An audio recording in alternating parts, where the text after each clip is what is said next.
Om Gananam Tvam Ganapatim Havamahe Kavim Kavinam Samashravastamam Yesrajam Brahmanam Brahmanaspatanashamam Udivisi Prasadanam Om Shri Mahaganapate Namah Om Rishabham Nitashaninam Vishwarupam Madhavyam Sahasatim Varenyam Om Paramam Padam Sashyanti Siddha Vivachakshisham Hare Ramakrishna, Hare Ramakrishna, Hare Ramakrishna. Okay, so last time we were talking about, we started with Jaimini's Upadesha Sutra, and the first thing we said was that that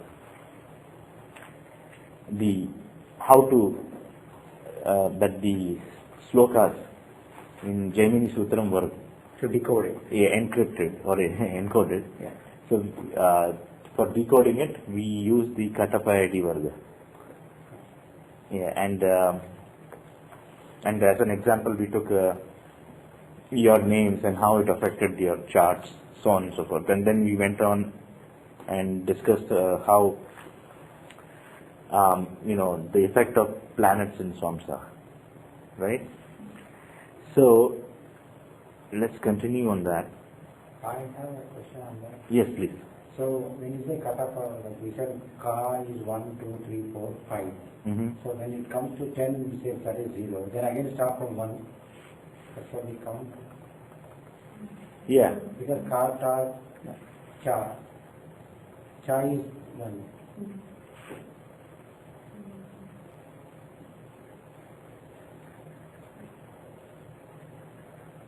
Ta. Then how Ya becomes 1? Yeah. Yeah. Lavasha. Again, no. Ka, ta, cha, ka, cha, ta, fa. That's all 5, right? Yeah. 5 each. Ga. Yeah, there are 5. Yeah, 5 each. Yeah. So, ya should be again 6. No, it comes in the next. Yeah. So it comes in a different section. Ka, cha, ta, 5. No, 10. Right. Ta.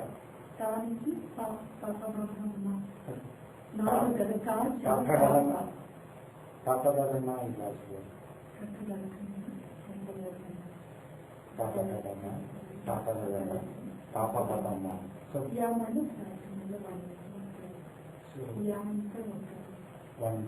25 one.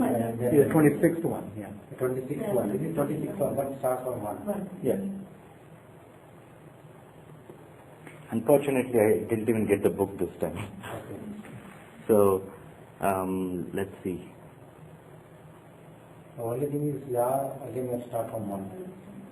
Yeah, Lavasha. I start from 1. Yeah. That's what I had. Because you should start from 6, regular form.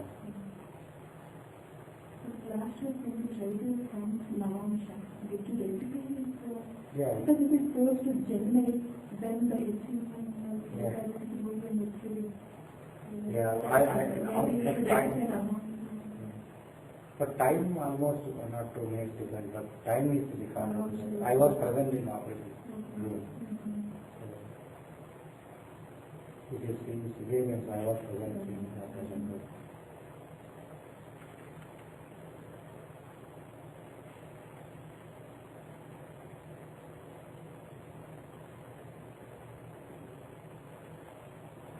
Yeah, so did we went through your son's chart, right? Right. Okay, and of course he's very young, and then you can apply the basic principles. Right. Now, you can take some other charts just to refresh. Like one chart you can refresh and then go back to the rules. Do you have any chart you have in mind so that we can test this theory? Please look here. Whatever we learned last time. Oh, okay. Yes. Yes. You can take mine if you want. Okay. Start Okay.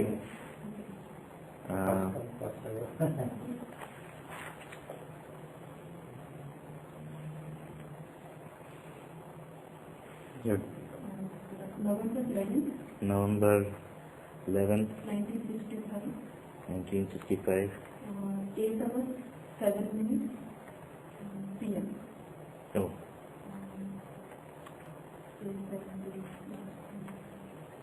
place? Modern day, M4a.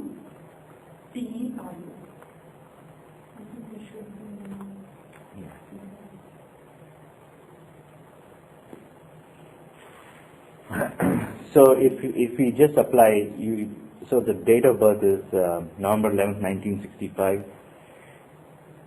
27, that is 8/7 in the night.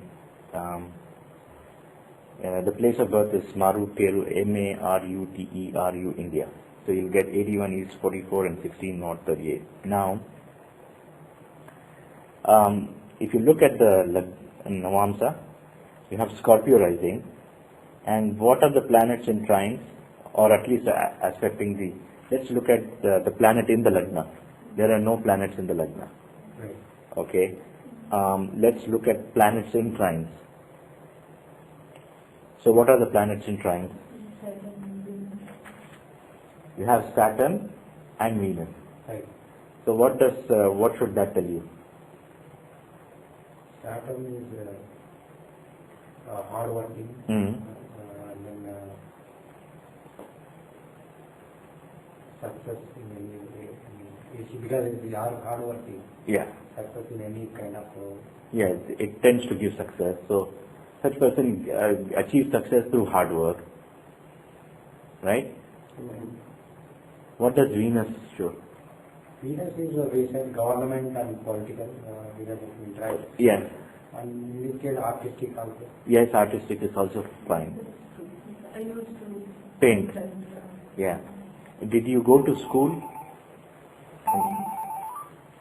Oh, I'll be pass it. I had lots of interest in Interior decoration, that will be given by him. That will be given by Venus. That is given by Venus, which you will learn later on. There are a lot of things that Venus indicates. One is, which we will learn later, is such people, Venus, have eye for details. That's very true. Eye for meticulous, not in the sense that they are good at critiquing.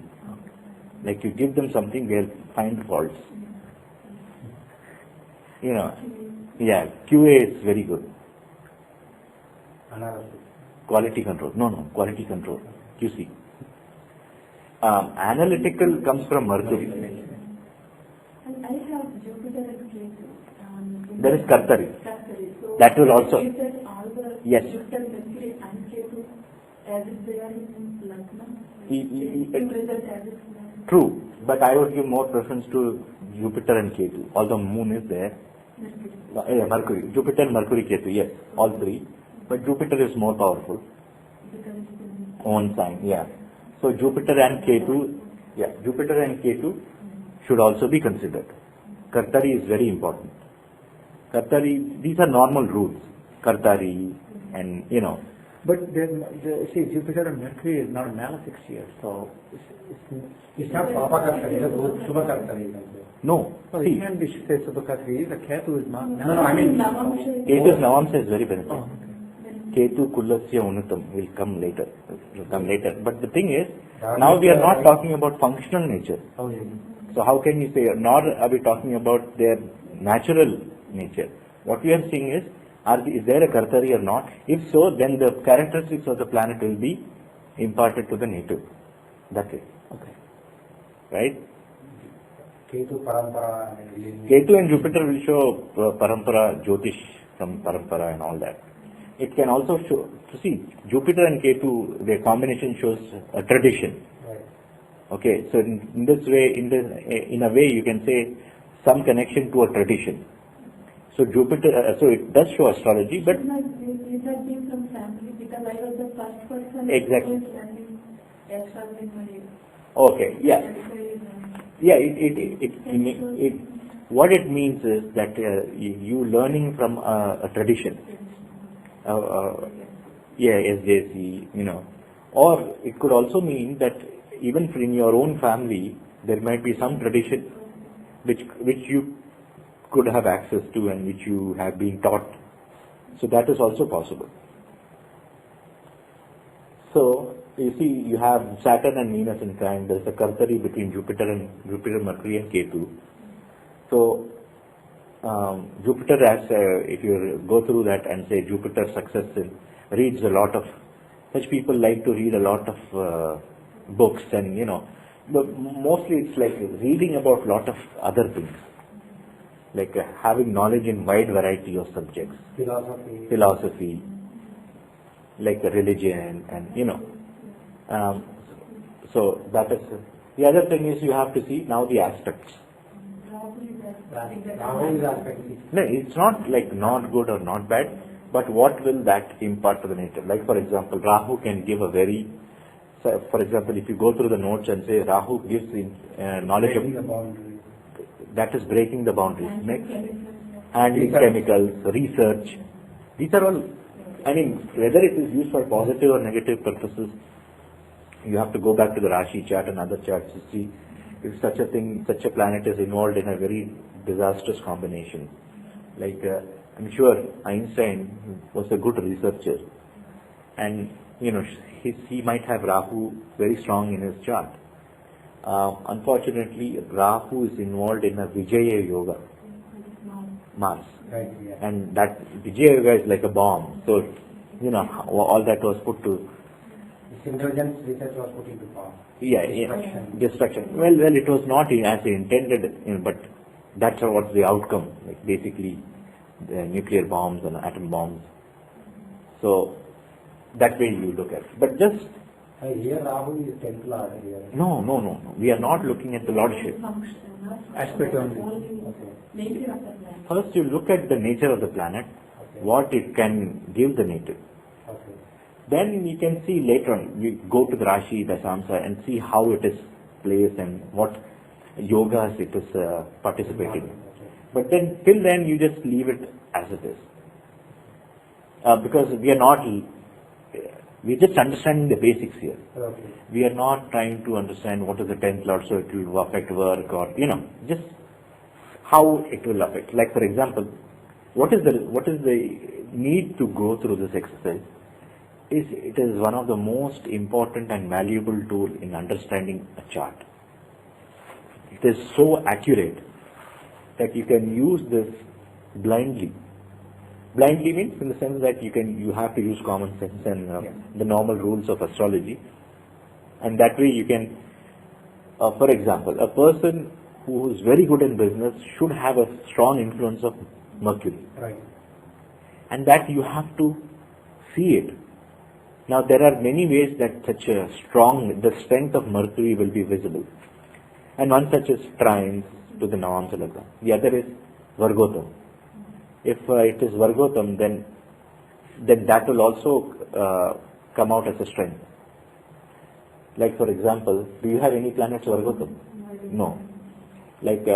But sometimes you find that a certain planet which you are looking for, because you know this person, and he has got a strong patience and works hard and all that, and you've rectified his chart thoroughly, but for some reason you are not able to get that Saturn in trine, nor is it aspecting through Rashi Drishti or anything. So then how will you, but then look for the fact that it could be Vargotam. So that way the effect, yes. Like in last class we analyzed Teshu's chart, and he's got a Vargotam, so that's how it manifests. And Saturn in fifth house shows stage fright. Stage fright. Not everybody has to. Okay, because I have it. So Okay. That's why when I was rectifying my own chart, I took that one as a Main. factor. Yeah, that is one of the factors. Typically, stage fright is something that most people They feel. want to shy away from the Yeah, limelight. Like for example, most people have stage fright. Not like everybody can go out and confidently speak in front of everybody. But yeah, and typically what happens is Saturn, whenever it gives any problems, it is one of those things that trouble you during childhood more than anything else. And as time passes, it's not a problem at all. It becomes your strength actually.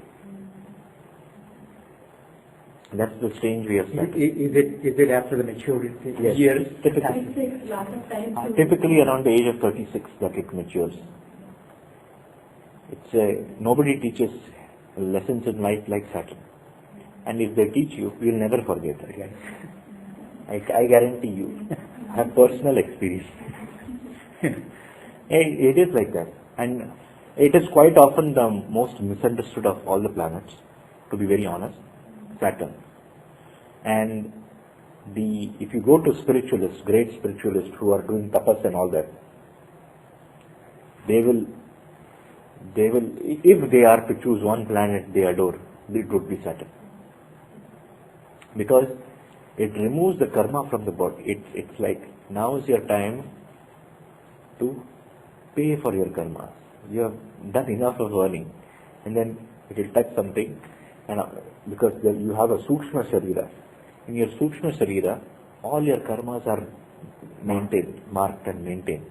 It says, okay, now this bad karma you did, it is trying for you to experience the results, and then you will go through some bad time. But the thing is, you are burning your karmas. Yes, I do know of a particular, I read it in a book, very nice book. It's about a very old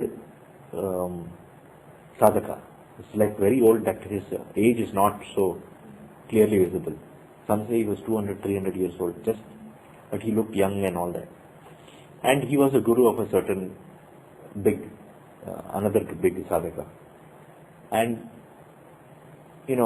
like this, the other person, like say, let's call him V. People used to go to him, like, let me take blessings from your Guruji, let me take your blessings, let me ask him something and all that. So Mr. V, who was a great spiritualist himself, said, listen, you don't know my Guruji. He is not your average person who will satisfy all your desires. By the time you meet him, you would regret why you met him. I'm telling you, your life will change, and you will come attacking me. So I want a guarantee that you will not do any such thing. And I warn you again, now is the time, please leave. And the people thought, this guy was just scaring and was trying to test them. Said, no, the guy met the senior Guruji. And the senior Guruji was an old fashioned. Seems he was more than 1,000, 2,000 years old. And he still was an old mentality. And he was like very traditionalist in nature. He's saying, oh, you guys are enjoying a lot, why not do some hard work?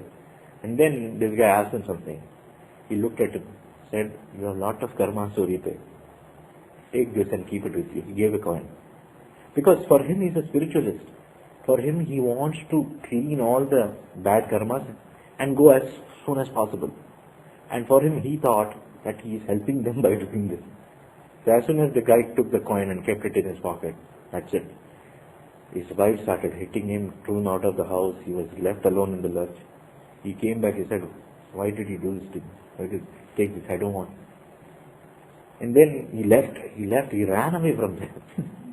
So then the senior Guruji was very confused. He said, why are they behaving like this? I was only trying to help them.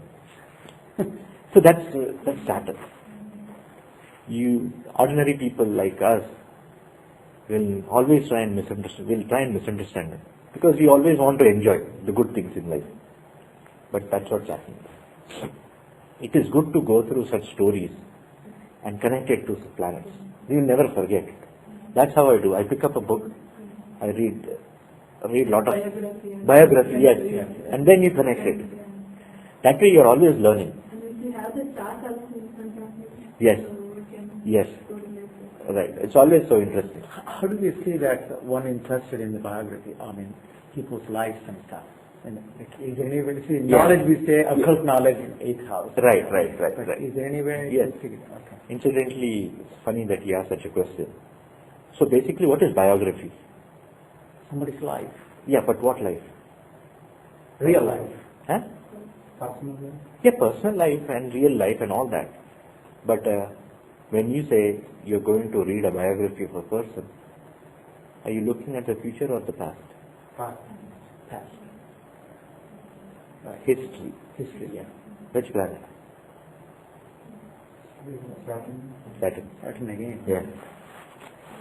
So you know that Oh, we see. Okay. history, like if you see in D24 and all, the 9th house of 9th Lord having strong influence of Saturn, such people may be a major in history and all that, bachelors in history.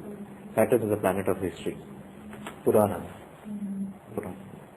So Saturn once again is the character. Yeah, no, I have an interest about, I only see or read biographies, so I just want to see where it is. Yeah. The Saturn is dominant. Saturn, you see the influence. And such things are usually the positive side of Saturn. And if I'm not mistaken, Mr. Vijay has a Vargotam exalted Saturn or something. I have an exalted, Vargotam are almost like a 6 charts. You know. Yeah, so that is very strong. It will, that is Devalokam and all that. But there is one I think Narasimhaji said that only one chart is missing in Vargotam. He was saying there's 7 charts or 6 or something like that. That's okay, but the thing is, Saturn is strong, and such people, as you are interested in history, such people are interested in yoga. Hatha yoga is all Saturn. Okay. So this is how you read. You basically make it interesting, rather than just going through, oh, it is just another verse. You see how interesting you can make it. Right? Yeah. Yes. By association, you tend to remember more. So that is how it's so accurate that it becomes very visible. That you should not in future look at rectification and not use this tricks, these rules. These are very important. Now, let's take your chart. And last class, Okay, last class we please. talked about like each Rashi, each house and what they give kind of problems to Rashi. Yes. So the Scorpio means water diseases. Watery diseases and all that. Yeah, reptiles and all that. But here, typically, it's just the Navamsa Lagna. We have not identified what planet is going to trouble her and which Navamsa it is in now. Okay. So that analysis then done for not just by seeing the house or No. That is for, like when you've identified using multiple dasas, a planet or a Rashi which gives problem, then use that okay. in the end. Can you just ask you a question and then I have, Oh, sure. I have this question for a long time. Sure. My Mars, Lagna Lord, Yes. is Mars.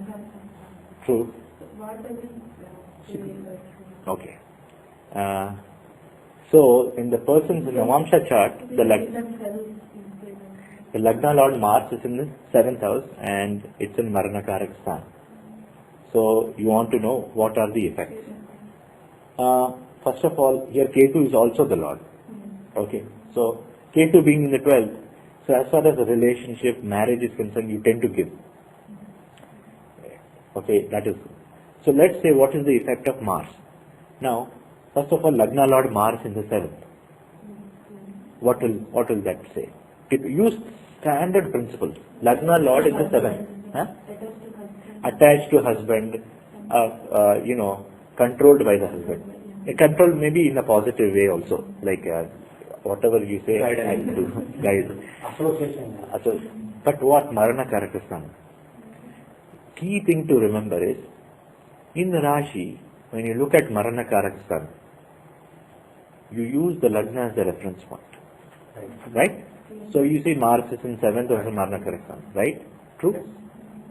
In the Vargas, in the Amshas, you take the Karya Bhava.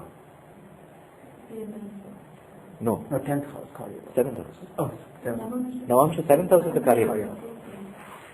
What is Navamsa? Navamsa is relationship, Dasamsa is career, 10th house. Take the 10th house or the Karya Bhava as the reference point and then analyze the Marana Karak Sthana. So, do you know that Venus in Marana Karak Sthana is very bad? Especially, so, what is the Marana Karak Sthana of Venus? 6th house. Sashta Shukra Marana Karak Sthana. Now, in Navamsa, where should Venus be placed for a bad marriage or no marriage at all? In fact, such a position of Venus will never give marriage. 6th house. Yes. Because 12th house, why 12th house? Because Venus is exaltation in Pisces. No, Rashi, Pisces and all this is different. Okay. In Navamsha, it is Marana Karak Sthana 6th house from the 7th house. And hence, it becomes from the Lagna, it becomes the 12th house. So, in Navamsha, Venus in the 12th house is very bad. Even though it's one house. That it will modify to a certain extent, but it is not desirable. I have seen one chart where the person has Venus in the 12th, same Scorpio Lagna, Venus in 12th. In which case it's a Moola Trikona, never got married. Always had multiple relationships, jumped from one relationship to the other, wanted to get married, never got married. So you see, Venus in the 12th. But the same Venus in the 12th in Rashi, as per Sanjay Rath, if you listen to the Yatri lectures, is very good for marriage. In Rashi, planets in the 12th house strengthen their Karakatva. Like Moon in the 12th house, very affectionate, motherly, all that. Sun in the 12th house, okay, it's in Marana Karak Sthana, but still, it will give good administrative capabilities and so on and so forth. So there is a difference when you see it from the Rashi chart or the Varga, the Amshas. The Amshas take the Karya Bhava, the focus house.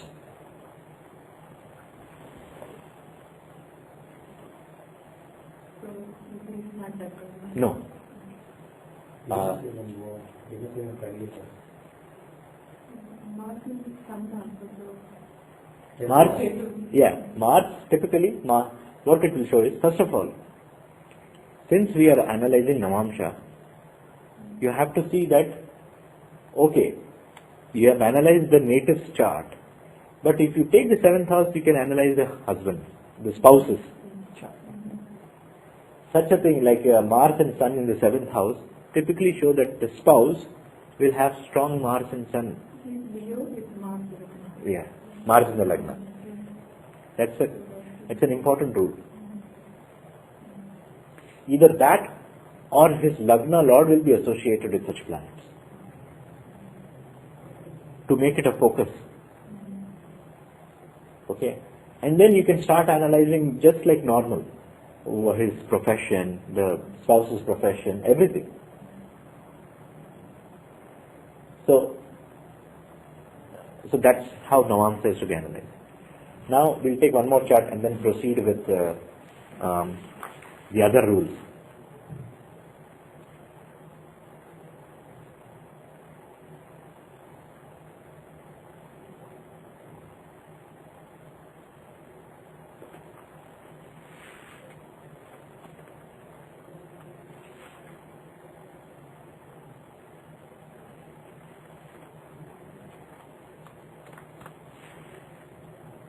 And yes, what is your January 28, 67.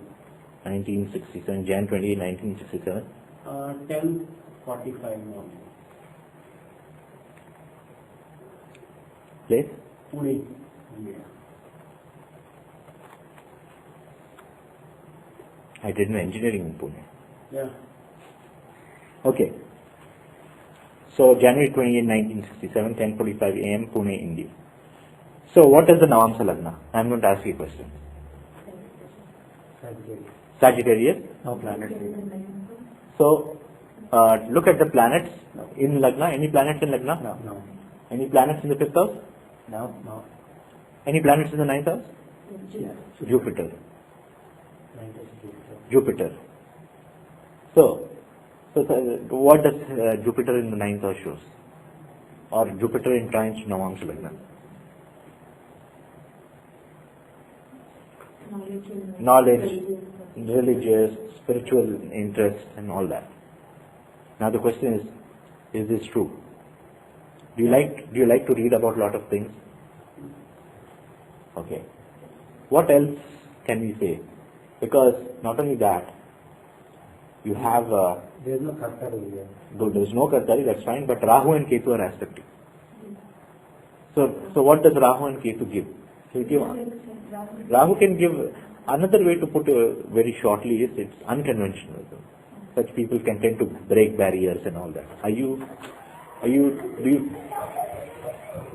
you tend to be unconventional? Unconventional. No. Okay, that's fine because you have because it is possible that you have there is conflicting exactly issues here. One is Jupiter can tend to give the person to be very on a dharmic path and all that within the boundaries and follow the rules and regulations. And on the other hand, you'll have Rahu and Ketu, which tend to go to the opposite direction, break the boundaries. So you can, one of them will dominate. So now the thing is, yes. When we last thought, we said that Jupiter and Ketu can be more dharmic and traditional. Yeah. So because Rahu is counterpart of Ketu, so Rahu influence more Ketu or Jupiter Ketu, like that combination? Jupiter Ketu. Jupiter Rahu is Guru Chandala Yoga. No, that's correct. But whenever they both will be in the same axis, Rahu and Ketu. Ketu. So wherever it is.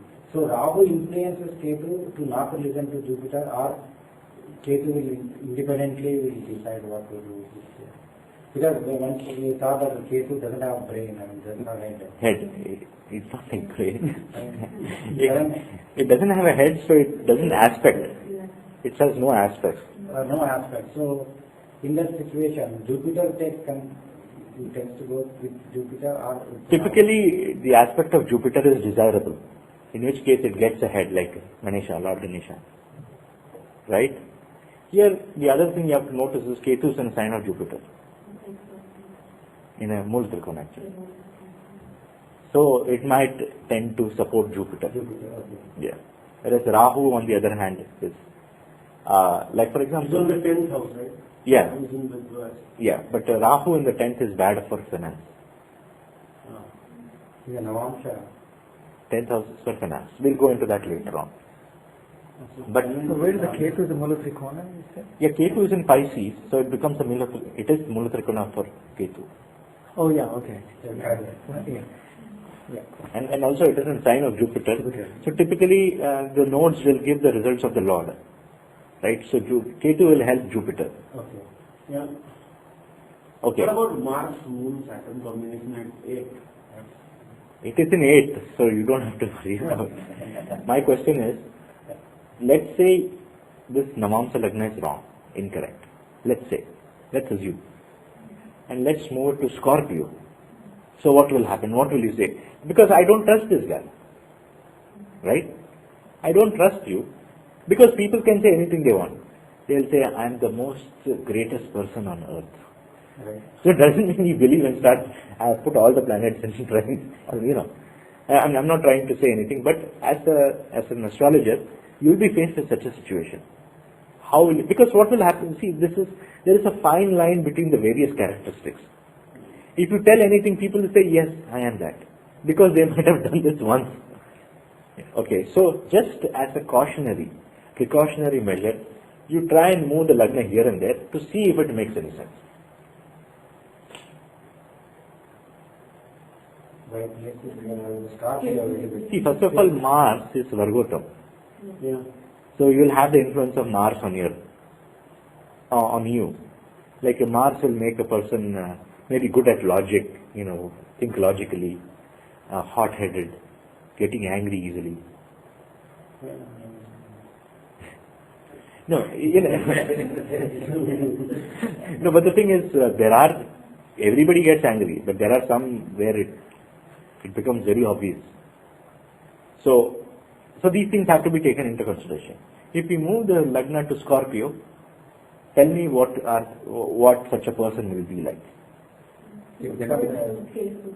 The planet will be, there is a Lagna planet will be Venus. Right. So it's a Lagna is Venus cases cycling planets, so it is like Tapasvi. Right. Tapasvi means very hard-working, dedicated. You can sit on top of a tree and do anything.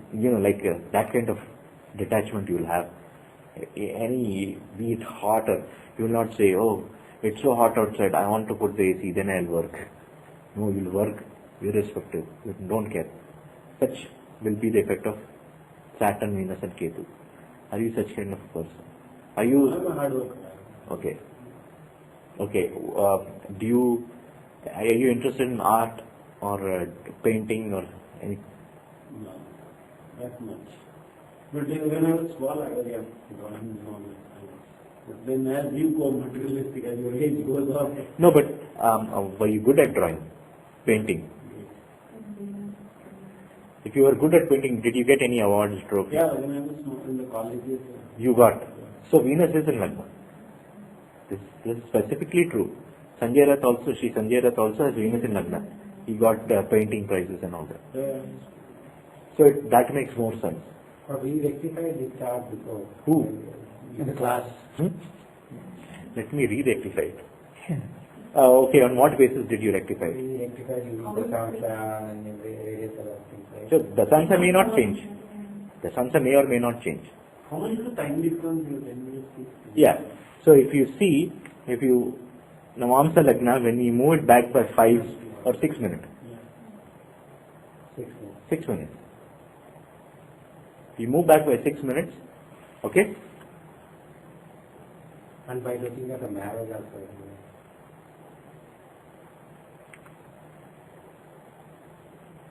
So Dasamsa here will change.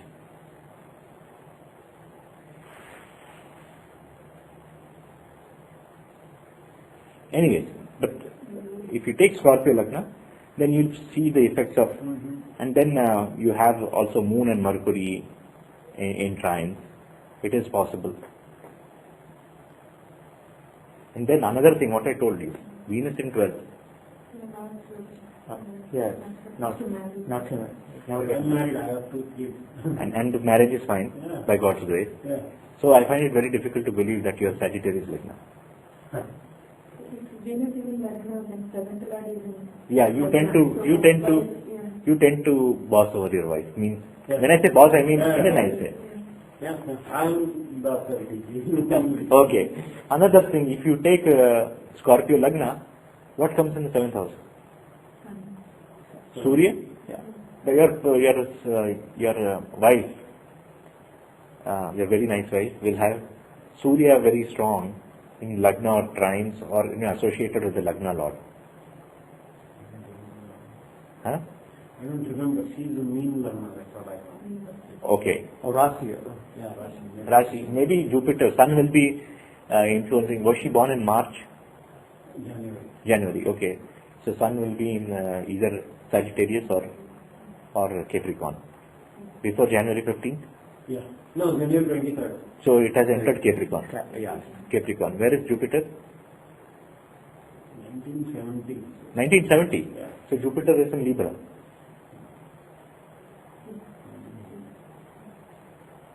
But that's okay. You have Sun there. Sun's influence will show up in her chart. If the Mars becomes 12th here, that's if you move the Scorpio Lagna. Right. So Lagna Lord in 12th. Right.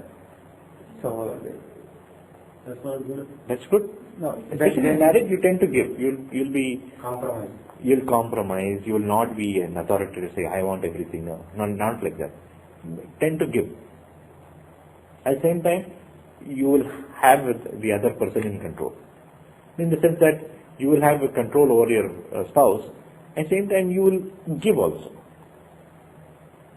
It's not like control and do this, do that, So, How use mathematics, intuition, very good at mathematics. See, mathematics, when you do, you need tremendous intuition. Because there are 2 or 3 solutions, you take the right solution. Very good at mathematics. Are you good at math? Engineering. Engineering, okay. But you typically will have good interest in mathematics. It's not something that you will go out of your way to, And then, with this chart you have Jupiter in the 10th. Jupiter in the 10th will give good finance in Jupiter Dasa, if you have faced it or not, I'm not sure. But whenever you get Jupiter Dasa, it will be very excellent for your... You get it late. But nevertheless. You don't have any special dasas and all that, right?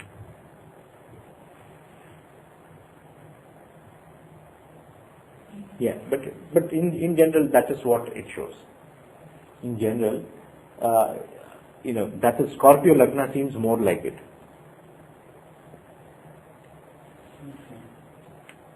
And all these, saying Mars, Moon, Saturn, everybody has one together. Yeah. That will change now. That will change. It will become in trine. So you tend to have these influences in your life. And that influence can be good or bad. Too many influences can also show confusion. Mercury will show interest in business. Moon will show a fluctuation. You see, Mercury is somebody very logical. Moon is very compassionate. Saturn is very strict. So people might end up seeing your various shades. At the same time, 9, so Moon, Mercury, Saturn, whatever, if you go deep into chart. I don't want to go deep into the chart, but this is what, to me, when did you get married? 96. 96. Moon. 96 March.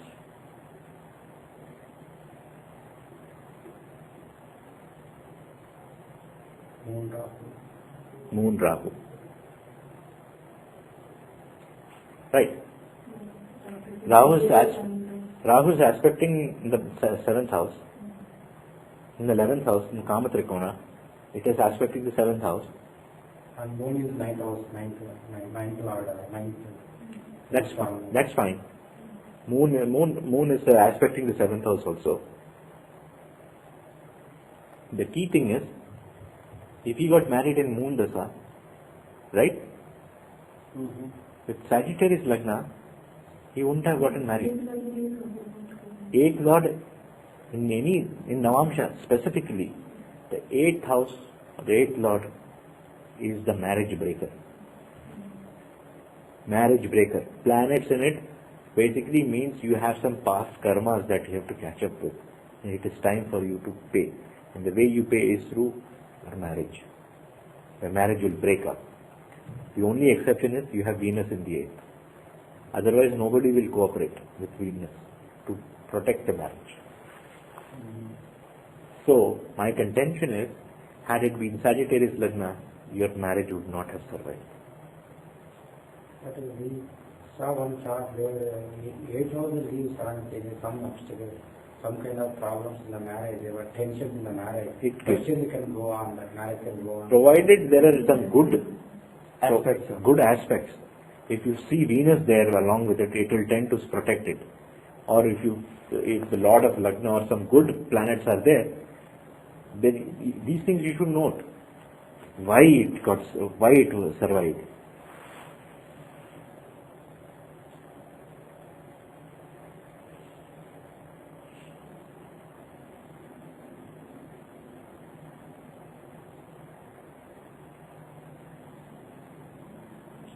Another important concept is, like when you have planets in the 10th, then you use the weekday order to count to the Lagna to see what effects of planets you will get. Like if Jupiter is in the 10th house, now take the weekday order, Monday. So you start with Jupiter. So 10th house is Thursday, Jupiter. 11th house is Friday. 12th house is Saturday. First house is Sunday. No. It's not like this. It's Rahu Ketu. So Thursday, Friday, Saturday, Rahu. So Jupiter in the 10th will give the effects of Rahu in Lagna. This is true only for the planets in 10th house. It is given by Gemini later on, which we'll see. Planets in the 10th house in Navamsha will basically give the results of another planet as if it is sitting on the Lagna. And the way you use and the way you see it is by using the weekday order. Basically Sunday, Monday, Tuesday, Wednesday, Thursday, Friday, Saturday, Rahu Ketu. So it will be Sun, Moon, Mars, Mercury, Jupiter, Venus, Saturn, Rahu Ketu. So if you take Jupiter is in the 10th house, then go in that weekday order. So Jupiter in the 10th, Venus will be in 11th, Saturn will be in 12th, and you will get the effect of Rahu in Lagna. So then you analyze what will Rahu in Lagna mean. It can mean many things, like interest in research, all that. Then you take all effects of all. And possibly you'll find that the strongest among them will dominate.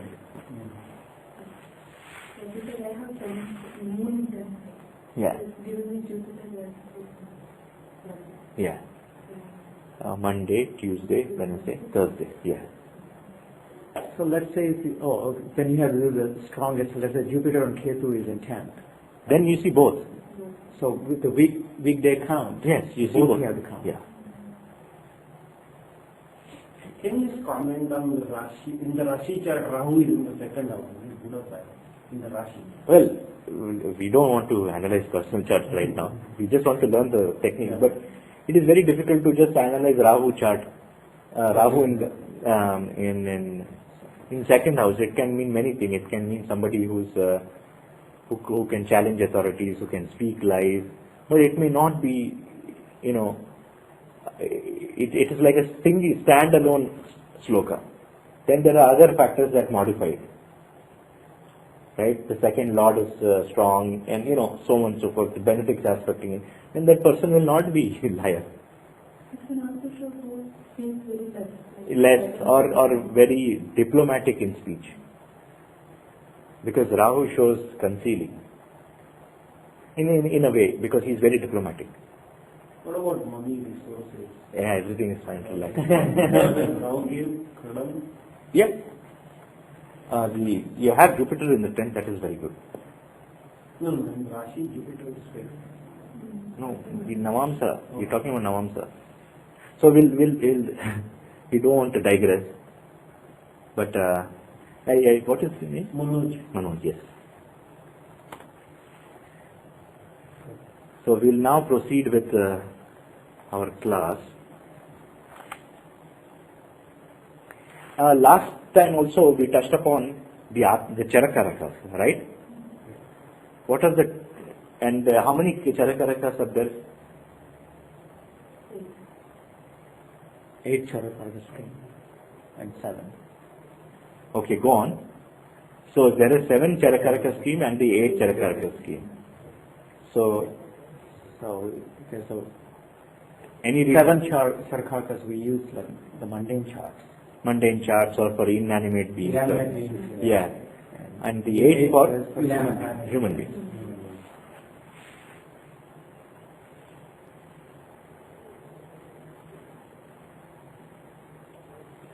And the other thing I said was the Dharakarak and why it is called Dharakarak. So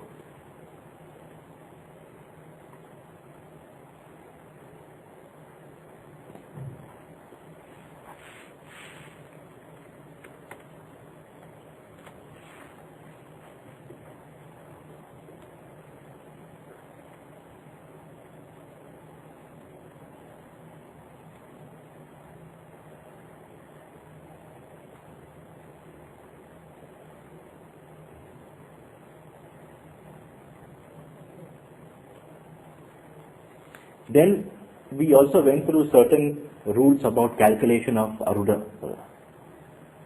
where I showed you the two sons, Swastha Dara, Sutaste Janma. how you use the decoding mechanism, and you get the important exceptions for the Aruda. The Aruda cannot be in the Lagna or the 7th, then you move 10 houses. We discussed about that.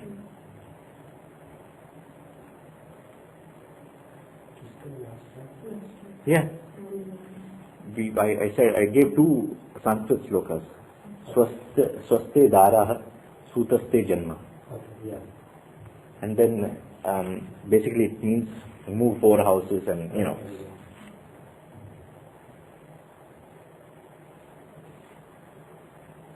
How many of you actually have the book Jainini Sutra?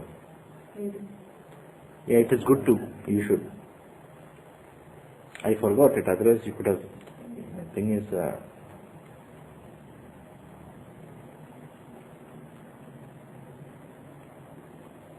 So you have the soft copy of the book? no.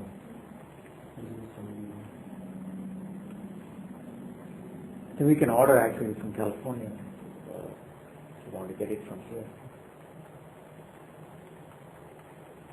It is used to very big mathematics in lot of calculations. Lot of calculation, yes. I mean, not just Gemini, all the astrology is a calculation. and you're not even, because of Narasimha software, you really you have no idea of what you're talking.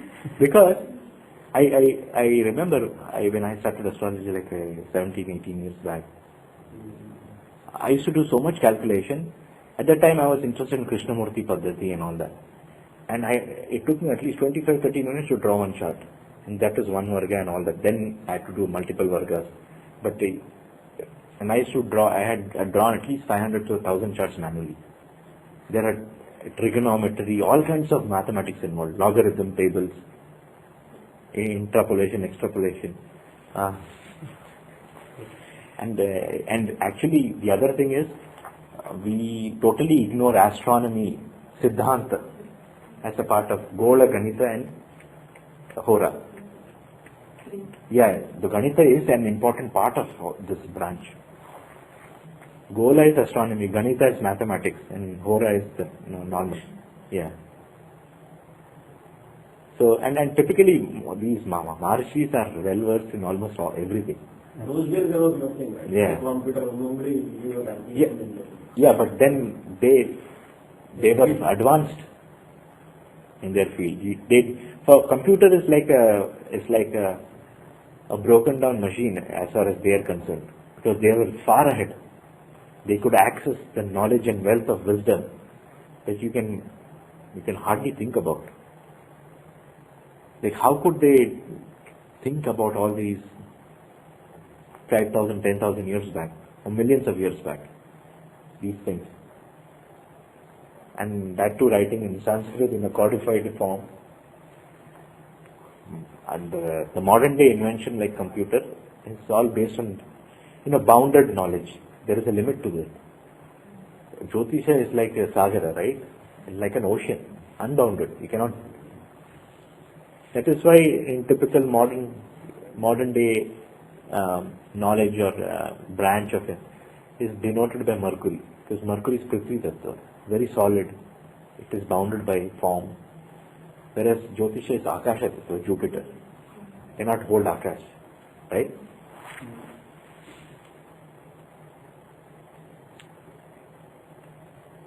So planets in Samsa.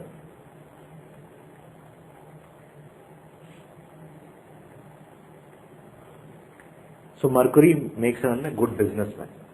Mercury also makes a person good at communication, talking, double talk.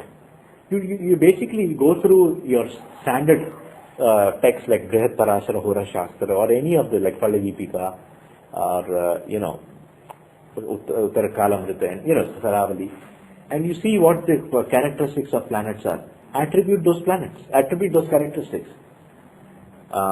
and you'll definitely see the influence.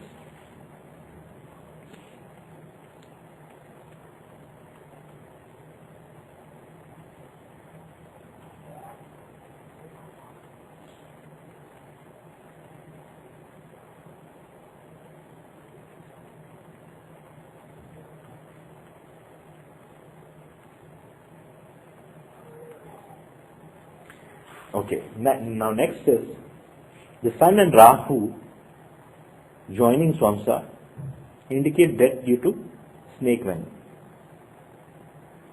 So when you find that such a person is afflicted by a bite of a snake, or then try and see such combination.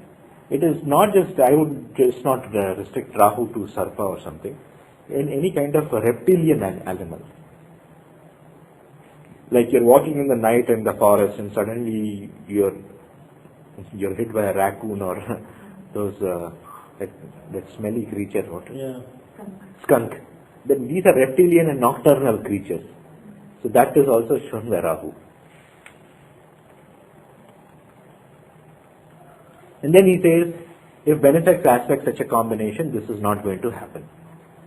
And typically even if it happens, it will be for a good purpose. Like such people will be toxicologists. What is the definition of toxicologist? Meaning of toxin? Toxicologist is one who handles poison. Right? So such people will usually see the influence of Sun, Rahu, or typically Rahu in them. So we say Garuda, right? If somebody has Garuda, I can now playing the poisons, right? Right. Why Garuda? Tell me. This is according to the snake from the Purana. Right.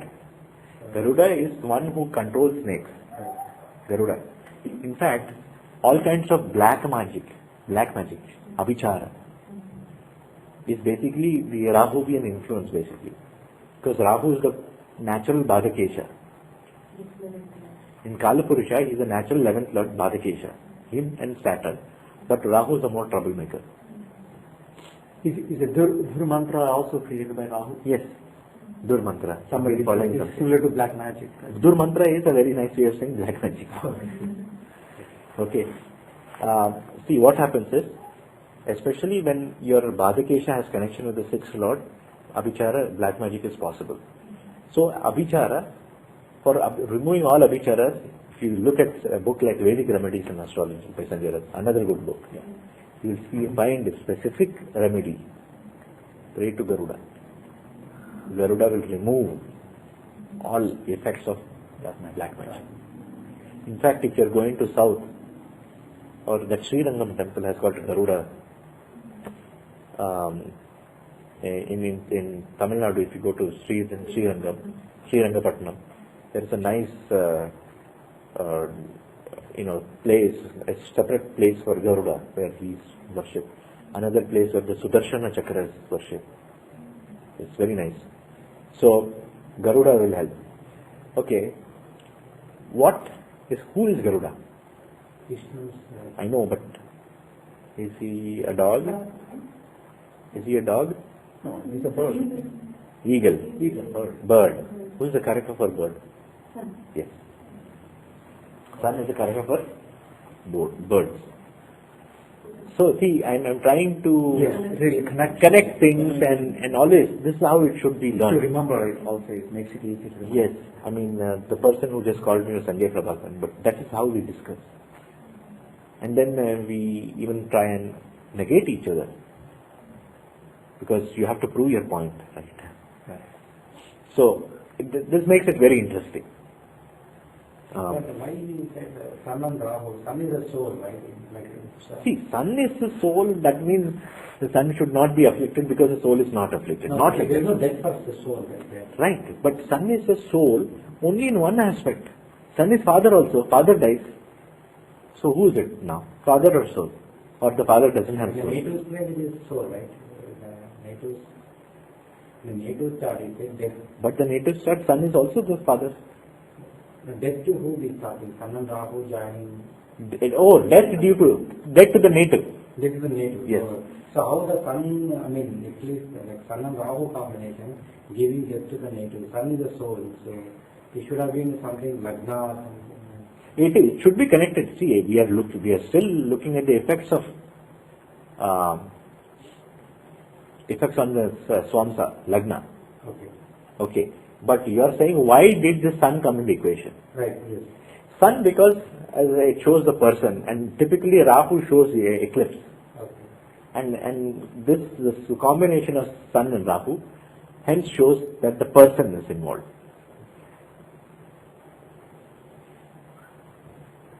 If benefic aspect, this is not going to happen. If the aforesaid combination is aspected, the native is a doctor handling. So if a benefic aspect, as I said, it is used for a good purpose. So it could be doctor handling poisonous drug or killing women, toxicologist.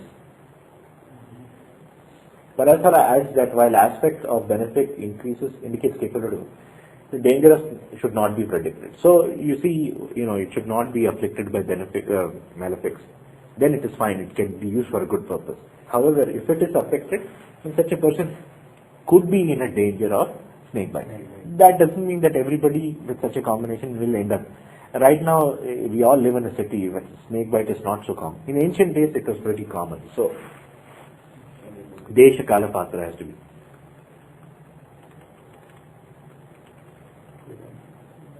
So now what happens if Rahu and Sun is in the ascendant or in Navamsha, Swamsha, and Mars aspects it? And he says that such a person is indicates a person who will burn the house of others. What is the term, English term for burning the houses? What are such people called? Arsonists. Arsonists. The English word is arsonist. You'll find in many news arson and looting and right. Such people you should see the chart. They'll have Sun and Rahu aspected by Mars. Now if you ask me why Sun and Rahu has got to do the same thing, but basically what it means is Sun and Rahu has some capacity for trouble. Right? And that Mars aggravates it in the form of fire because it is Agni Tattva.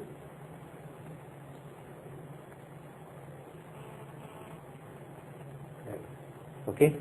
Now, Venus aspecting such a combination produces a firefighter. But why Venus?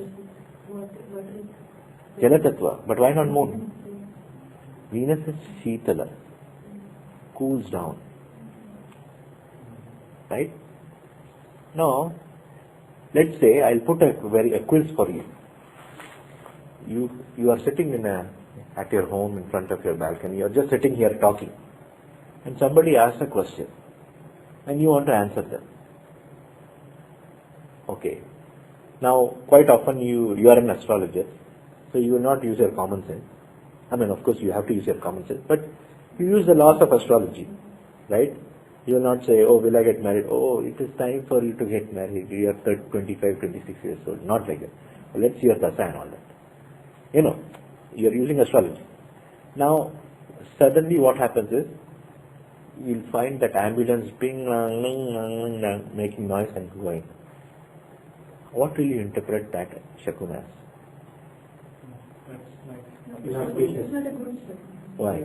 Not species, like someone is in trouble and... That is true. But basically, we didn't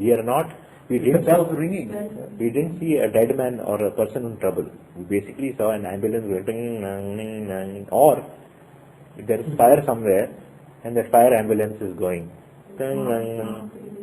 No. Venus aspecting produces a firefighter. So you are seeing that ambulance, that firefighting ambulance, it characterizes Venus. Whereas if you see a corpse car going, that's Mars. So this is Venus. Next time you see a firefighting, who's the character? He is going to suppress that fire. Yes. He is the one going for good cause. So who's the character? Venus. And he can control Rahu. So you think that is auspicious? Yes? Yes, it That's is. why moon is not there. Ambulance control? See, ambulance, depending on what, like for example, if somebody is attacking me, will I be secure? Will I able to answer him? And then if Mars, a cop car goes, zoom. Answer is definitely yes. It depends. then he says that as per the Hindu tradition, Mahalakshmi holds the Agni Stambhana mantra and is always worshipped inside the lamp to protect the house from such evils. So Venus and Lakshmi is clear. Okay? Guru Drishte Twasamit Guhya. That means when Jupiter instead of Venus aspecting such a combination, then the person will set fire to his own house or that of a neighbor.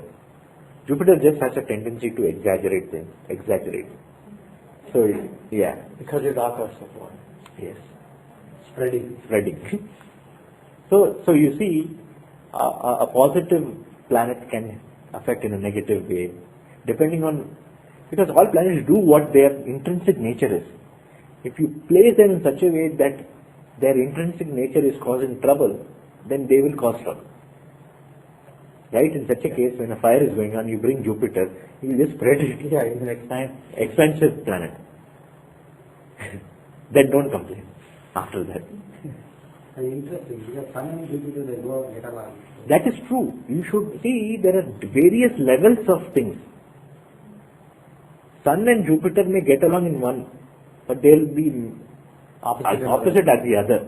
You see, for example, Sun and Jupiter are great friends, but Sun is Shiva and Jupiter can be some other thing. Then they say, Sun and Jupiter are friends. Oh, these deities are different. It's not like that. There is a Karakatva for each and every planet at each and every level. You should not mix level 1 and level 10 together, and it doesn't make any sense. For each and every stage, it has importance.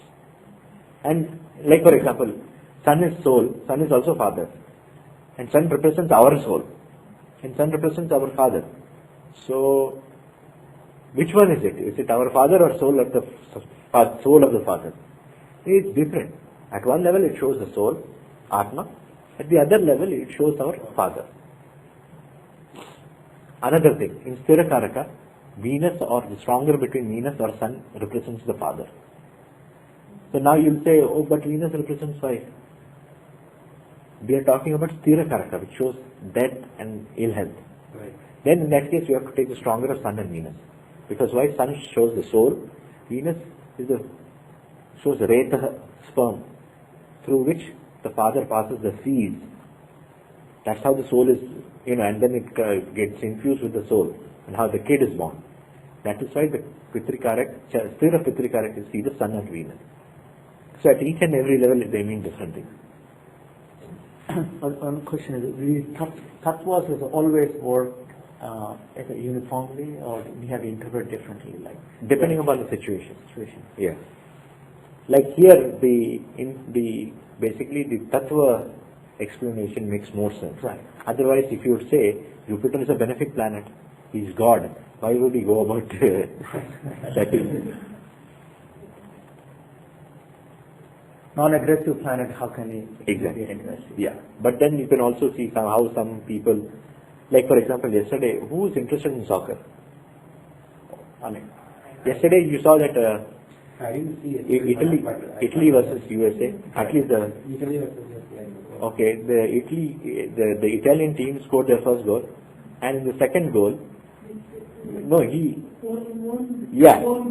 tried to kick out, but it went and hit his own goal. So by mistake, he did it accidentally. In the same way, if you put it in the wrong place and wrong time, wrong kick, then it will go as a goal. But whose goal is not guaranteed.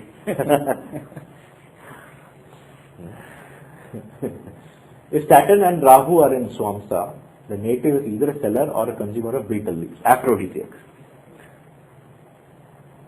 That can also, you can extend to aphrodisiac or one that gives nasha, and or drugs and all that.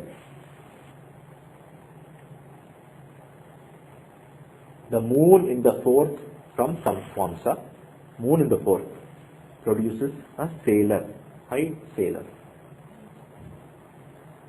What is sailor? What is the connection between a sailor and the moon?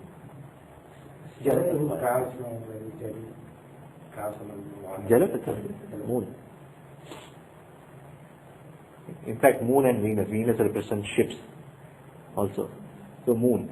My father is a seafaring person. He's been in the merchant navy for 25, 30 years. He has Venus, moon in the fourth from now, or at least I made it.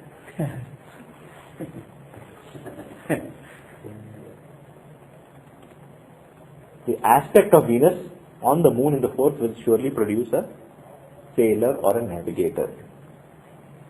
Vehicles are seen in the fourth house, and a watery planet like moon could indicate ships and boats depending upon its dignity.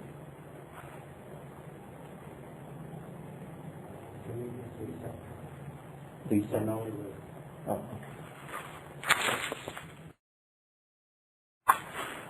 So Gulika, you can also use Gulika as a cause of addiction. Consuming poison, or like the poison can also mean narcotics and all that. So Rahu, Saturn, or any of the Gulikas, are these such tamasic planets, tend to make one addicted to narcotics or drugs.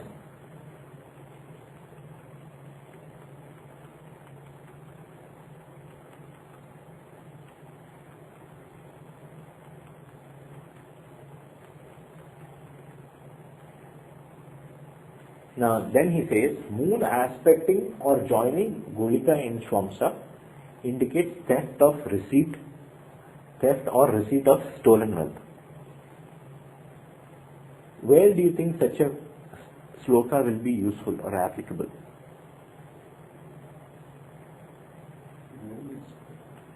Receipt of stolen wealth? Yes. Suppose somebody is selling that seized cars. That is fine. But when typically this is used in typically it is used in Prashna. People come chor Prashna, like a theft of a particular article, or a person has left missing or something. Then if you see moon aspecting joining Gulika, then you can rest assured. Mercury joining Gulika indicates hydrocele and similar diseases of private parts. So Mercury gives the affliction, health affliction, disease. Whereas moon we saw indicates stolen wealth and all that.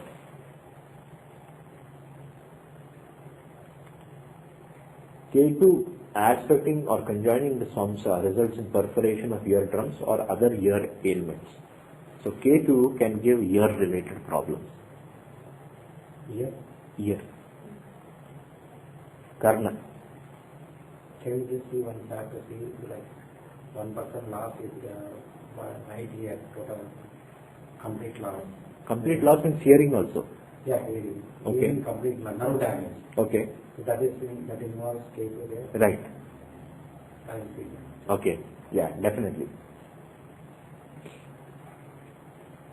Parasar adds that malefic should join or aspect such a combination.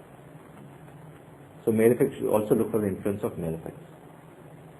This is, I know it's a very, maybe not a good question, but when you say the hearing loss, is loss after is a disease or born with it? It doesn't differentiate that way?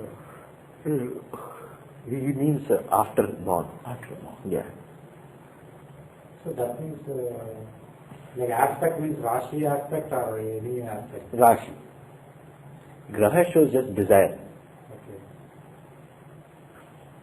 So you have the Ketu aspect you have seen. So No, Ketu, no, not, hold on one sec before we run away. Ketu, it doesn't mean that for every person he will start having problems. No, I'm generally asking. And it's not like malefics are aspecting, too many malefics are aspecting his lagna. Okay, so there is other combination. And Ketu is in fifth. Ketu was in fifth. Okay, so there is. So all other indications combined, then you add this also. Then it will show. Okay. You should not just take a Ketu isolated in isolation and say that the person is going to. So Venus conjoining Ketu produces asceticism and religious learning. he may be initiated into a religious order.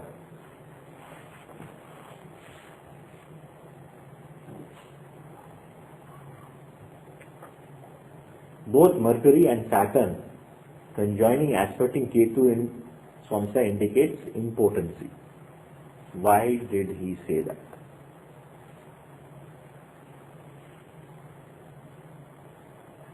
See, obviously the influence of Ketu shows something abnormal.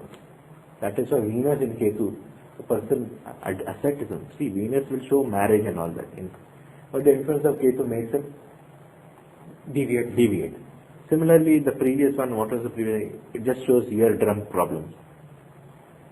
But here, Mercury and Saturn conjoining aspecting Ketu in Swamsa indicates impotency. Why?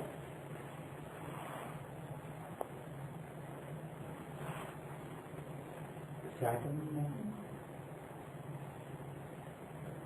is a neutral planet. Saturn is not a male piece or female.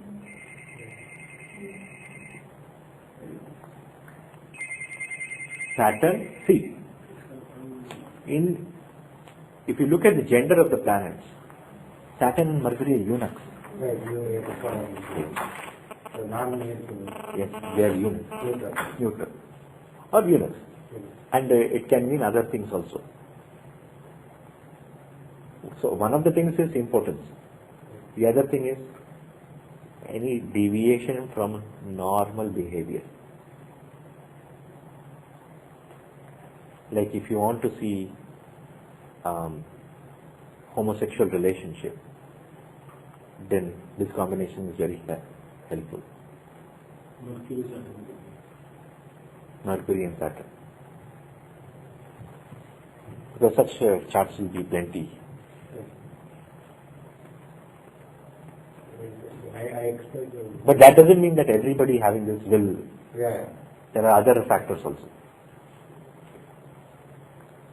Both Mercury and Venus aspecting Ketu indicates a mimic or a talkative person or one born with maid servant to concubine.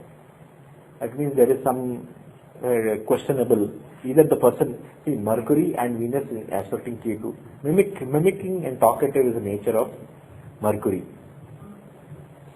And a person born to maid servant or concubine is some deviation in normal. So that means that's where the Venus comes in, and that the person may kind of be like through an illegitimate way, that kind of thing. Parasara adds that the child will belong to a female remarried, that is native's mother could be married a second time.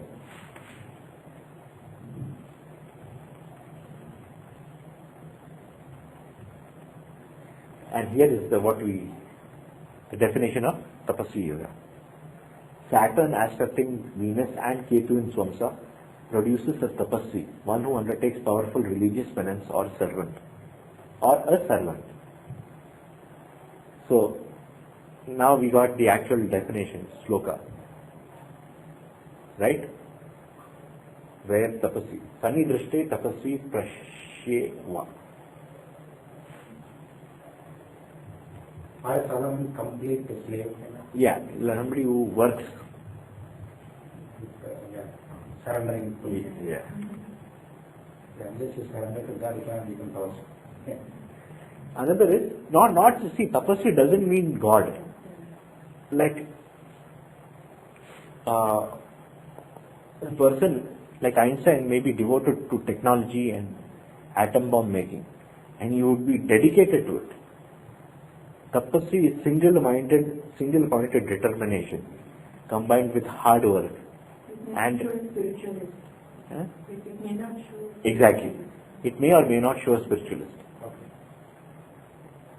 He is detached when he is working. He has no deviation here or there. That's it. Focus. Saturn alone aspecting Ketu in Swamsa. That is only when Saturn is aspecting Ketu. Indicates the native is a fraud in the garb of a sannyasi or something. Because why? What is missing in this combination now? Demon.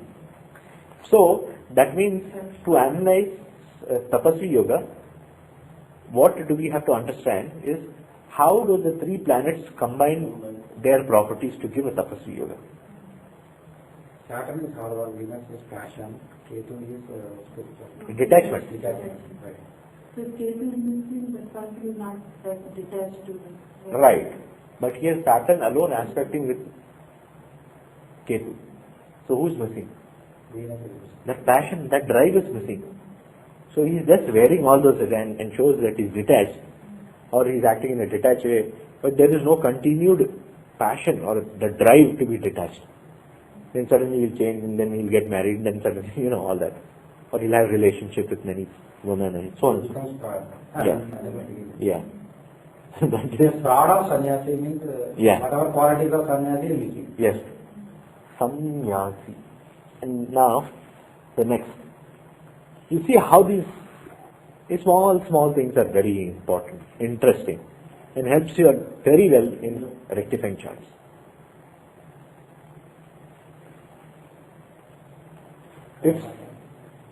If Sun and Venus aspect conjoined Karakamsa, royal assignment is surely indicated. That is commonsensical. Because both Sun and Sun and Venus shows the government or social political worker. So, now he turns to Karakamsha from Swamsha. yeah, slowly he moves to Karakamsa, but what he later opines is, basically, you see, from the Karakamsa it shows your desire from the past life, and here, and at the soul level, and from the Lagnamsa it shows whatever has materialized so far, typically. But they always give preference to Lagnamsa, from Lagna. So your Karakamsa is Deacon chart, No, Lagna and Deacon. no, Lagna and Navamsa. Atmakaraka. No, Karakamsa is not always Atmakaraka. He keeps moving between, he has used the term Karakamsa, but he keeps moving between, sometimes he means the Karaka and Navamsa, sometimes he means the Navamsha and Lagna, Lagna and Navamsha. But typically he means Lagna and Navamsha. Although he may use it interchangeably, which we will see later Both on. are Lagna and Navamsa. Lagna and Navamsa. Swamsha or Karakamsha, both are like. Typically, but Karakamsha typically means Atmakaraka and Navamsha. But when you analyze certain things, this is better seen from Lagna and Navamsha, not Karakamsha. Because if you are working for a government, what has Atmakaraka got to do with it? It shows maybe he has a desire, but it's not. Yeah, but then that becomes, there are certain things that you have to see from the Karakamsa. But such things it is better seen from the Lagnamsa. Lagna and Navamsa. If Sun and Venus, okay. Mercury conjoining aspecting the 10th from Swamsa indicates results like Saturn. The account you said. Yes. Here is an example. Mercury aspecting conjoining the 10th from Swamsa indicates the results like Saturn. So now use the same logic I explained. The Vara, the weekday order. Mercury is Wednesday.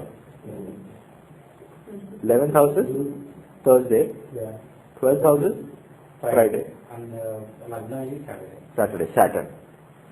So Mercury in the 10th will give the effects of Saturday.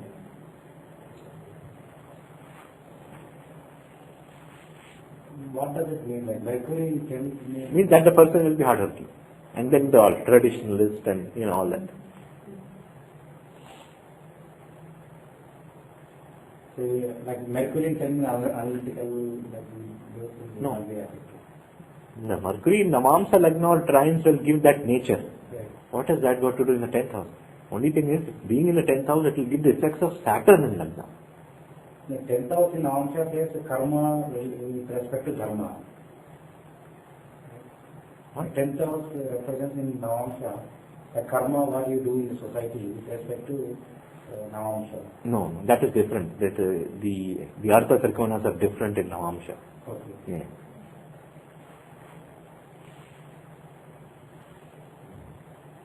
A very simple example is, you take, let's say, Lagna is 15 degrees Aries. Okay. If Lagna is 15 degrees Aries, where will it be in Navamsha?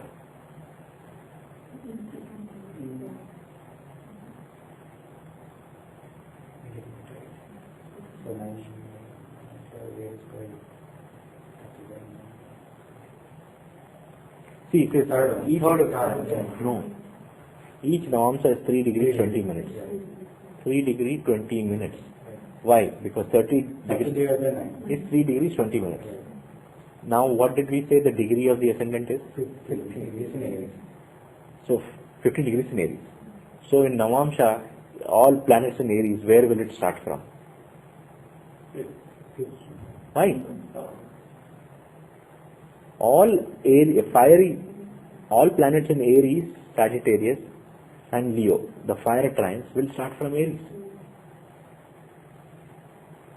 All planets in earthy signs, that is Capricorn, Taurus, and Virgo, will start from Capricorn. Similarly, all airy signs from Libra, all watery signs from Cancer. This is common knowledge. You should know this. So, if it is 15 degrees in Aries, let's start from Aries. 0 to 3 degree 20, where? We'll go to Aries. 3 degrees 20 minutes to 6 degrees 40 minutes, where will it go? No, Taurus. You go regularly. 6 degree 40 to 10 degrees, where will it go? Gemini. 10 to 1320, where? 1320 to 1640, where? So 15 degrees Aries will map to which Navamsa? That's it. Right? So keep that. Lagna goes to Leo. Now, take 15 degrees of Taurus, which is the cusp of the second house. 15 degrees in Taurus, where will it go? Basically, my Virgo. See, we have seen that it comes to the fifth Navamsa. So Taurus is a fixed sign. Fixed sign starts from Capricorn. What is the fifth sign from Capricorn? Taurus. Similarly, but what my point is, so let's say the 15 degrees in Leo, where will it be? Leo. 15 degrees of Sagittarius.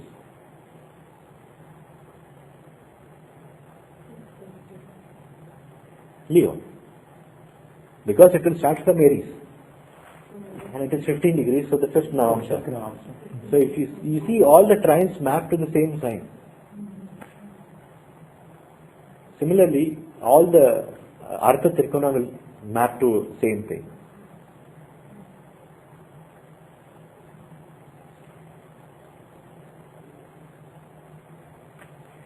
So that is a correlation between Rashi and Navamsha. Okay, we'll go into that later in next class, where we'll analyze why the quadrants become very important. So when you say the Lagna Navamsha goes to the fifth house, that Leo becomes a Navamsha Lagna. And then all other trines also comes to Leo.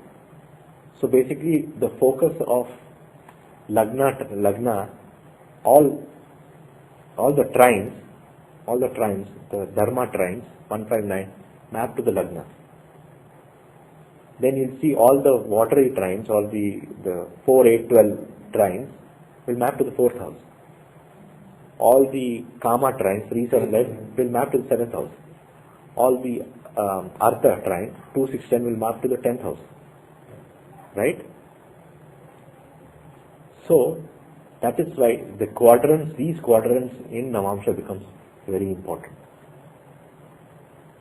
So you see the 2, 6, 10 goes to the 10th house, we'll see in detail. So 2, 6, 10 is Artha, that's why finance in the 10th house in Navamsha. It's not karma of dharma and all that. Just a short, and we'll go into that with the examples next time. See, you get some important clues. So how the Kendras in Navamsha becomes the pillar that support you. And these Kendras should not be affected by bad planets. Otherwise, your foundation is destroyed. And so eighth lord in one of the strong quadrants will wreck marriage. Marital life is gone. Eighth lord in seventh, right? In one of the quadrants. Any quadrants. Typically becomes strong. You don't want the eighth lord to be strong in Navamsha.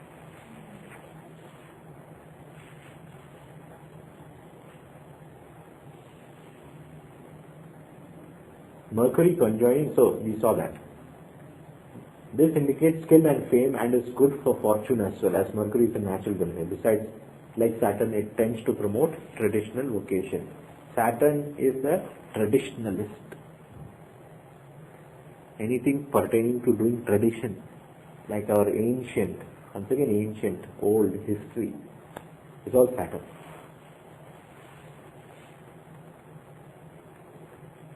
Beneficial aspect conjunction of on the 10th house produces stable fortune. Why? We know. The 10th house, all the Artha Trikona go there. The benefics, that means good. Malefics will cause problems. Moon, if it is a good strong moon, it is very good. If it is in a bad or weak phase, it will cause fluctuation. Malefics causes fluctuation of income. Parasara adds that benefics joining not only gives stable but also make the native serious, strong and intelligent. Malefics will not only harm the business but also deny filial bliss. Mercury and Venus gives success in trade and career and produce great works. Sun, Moon and Jupiter so relate 10th house will give Raj Yoga. See how another way of Raj Yoga is formed.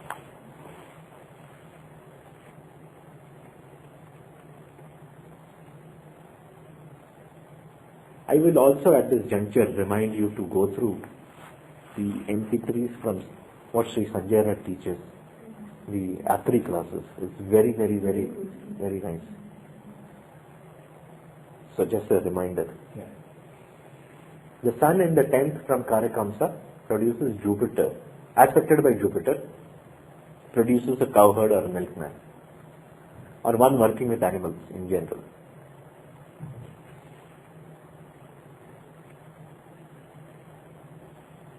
Typically, if you look at Saravali or any of these big textbooks, you'll say that the Karaka for cattle is Sun.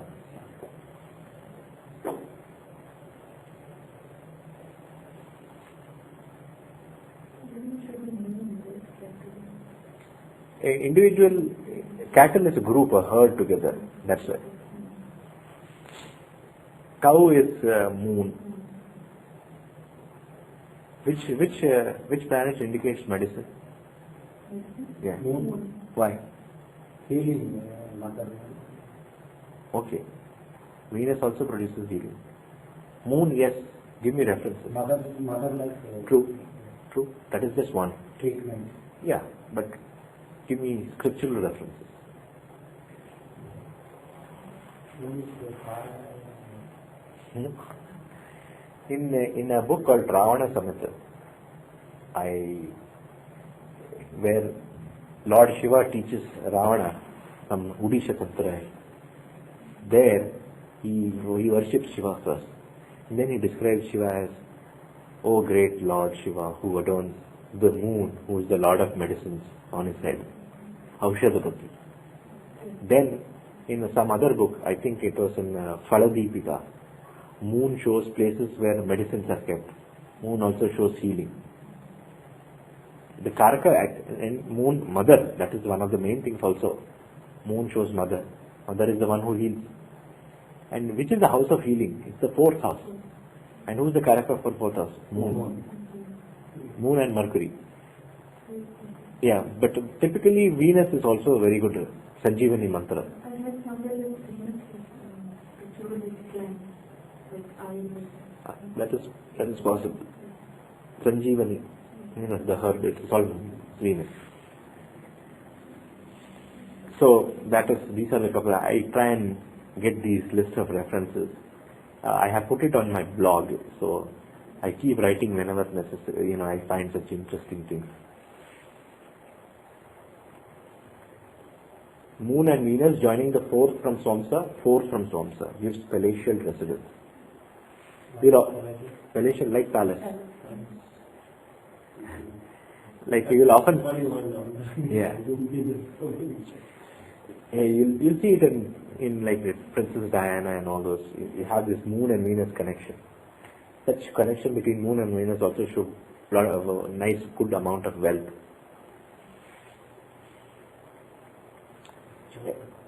Exalted planets in the 4th house will also give a big residence. If Saturn and Rahu are in the 4th, stones, rocks and such materials will be used in construction. You can use it in Prashna and I doubt if this can be used directly in natal chart and see, otherwise this is used. Would that if stars, Saturn and Rahu are in 4th house? Or stones and rocks. Saturn is a stability. Yeah, it's like a big stones and are used in construction, materials used for our house. Rahu is big. Mars and Ketu shows clays and bricks.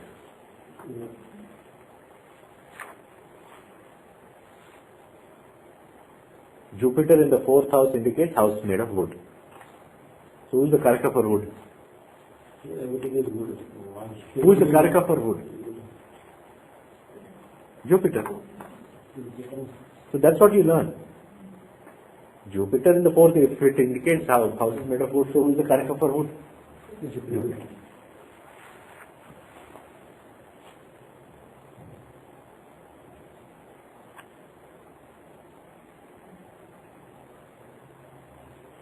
Sun in the 4th gives house of thatched straw or grass. As I said, this is typically used in Prashna and all those things.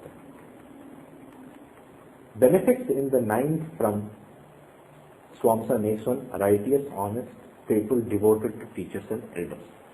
Typically benefits impart their good qualities. So you'll see that in traditionalists or people who are respectful of the elders, and you'll see basically the 9th house has a good, nice benefit setting there to guide such person.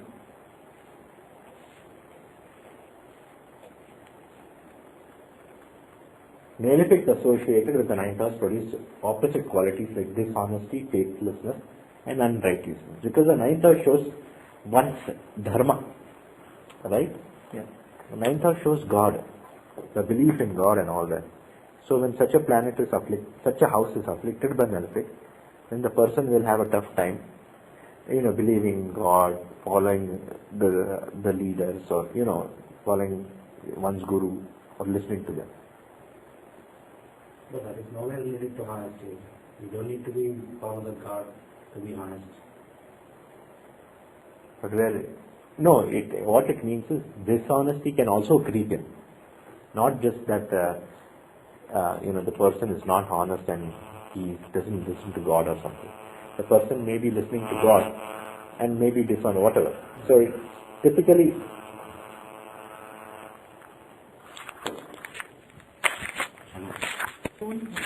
yeah. Then it is good, typically good. Unless it is in a bad house, afflicted, it typically gives some problems either in honesty or basically affect understanding the hand of God or some higher power. Somehow or the other. Because personally I have seen in my experience, you find some people will go about saying they are atheists. They don't believe in God and all that. But they are actually one of the nicest people on earth. They tend to help people and, do their dharma very well. But I have a tough time believing in this concept. On the other hand, you'll find many people who are very religious, but they tend to be very judgmental and, you're wrong, I am right, and you should be punished, I am great. So all these things, you have to take it as a pinch of salt. If Saturn and Rahu are in the 9th house, the native betrays elders. Typically, the malefics has to be weak or their bad, worse character to come out. If they're strong, then they'll basically do what they want to do in a nice way. Like they will, if they're the 9th lord, then they will make sure that the 9th house is supported. They'll do, your bhagya will be good and all. They'll do it in a way that they think is right, for example, foreign land and also. But if your Bhagya should be brushed, then that planet is the ninth malefic should be afflicted very badly.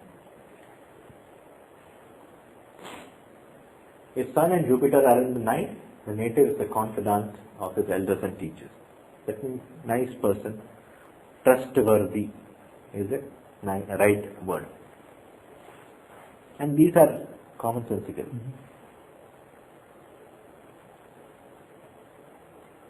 See, general principles concerning the ninth house that deals with dharma or which is inherited from father.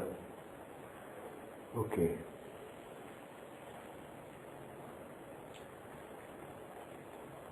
Further adds Venus and Mars in the ninth from Karakamsa or Lagnamsa indicates the lover that the lover having illicit relationship with native will die.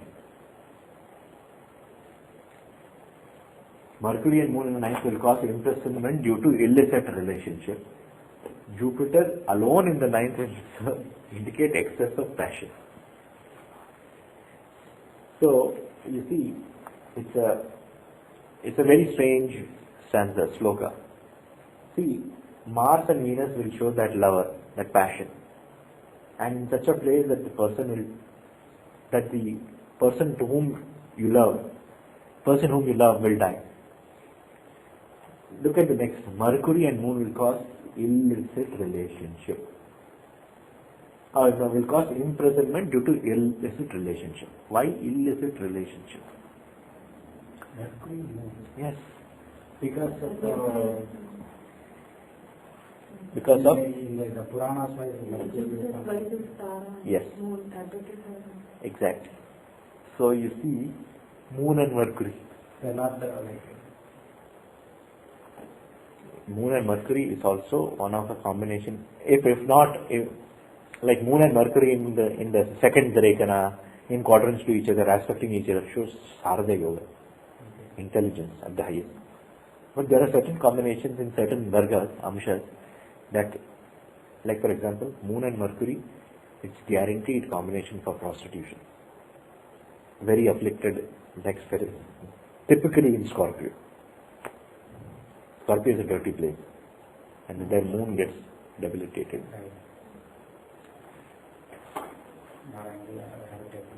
Okay, so okay, correct. Venus or Mars in the second house from Swamsa produces passion and illicit relationships. See, Mars and Venus also, more I would say passion. Second from Lagranza.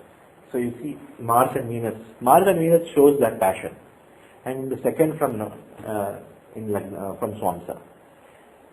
Why second house? Basically, yeah, the second house shows moral fiber, the morality of a person. Another technique is the 12th house shows bed, comforts of the bed. The third house shows parakrama. Right. So the third from the 12th shows parakrama in bed. I mean there's more of male relation. Yeah, the passion, the level of passion. But typically he has later on said the second house planets in second house from Lagnamsha or Swamsa, they have an effect on one's moral character. So morality is that the second house stands for morals. And Mars and Venus and some other malefic aspecting will give loose morals.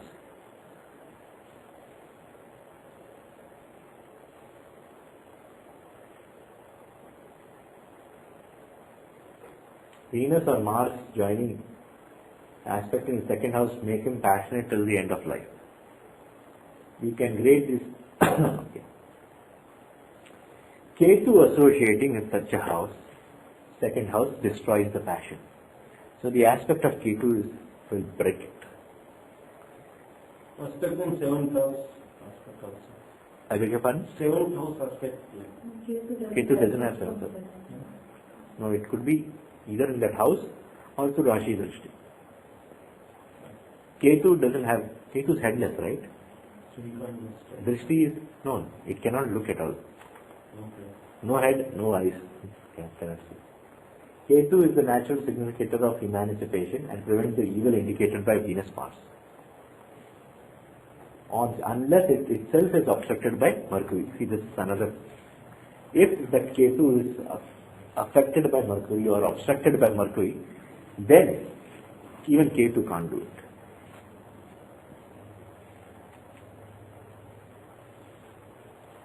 Jupiter joining aspect in second makes nature excessively passionate and sensuous. This is the same combination where we found in the previous, where we saw that Jupiter aspecting will make him put fire on his own house. Yeah, Jupiter. Here Mars, Venus and Jupiter, it tends to expand it now. Instead of saying that, oh, this person will be nice and all that, in fact it is going to make it worse. So Ketu is the only solution, and that too, it should not be obstructed by Mercury.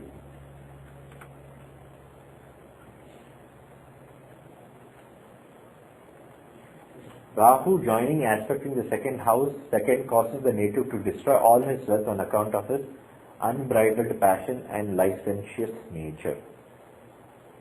Once again, Rahu affecting.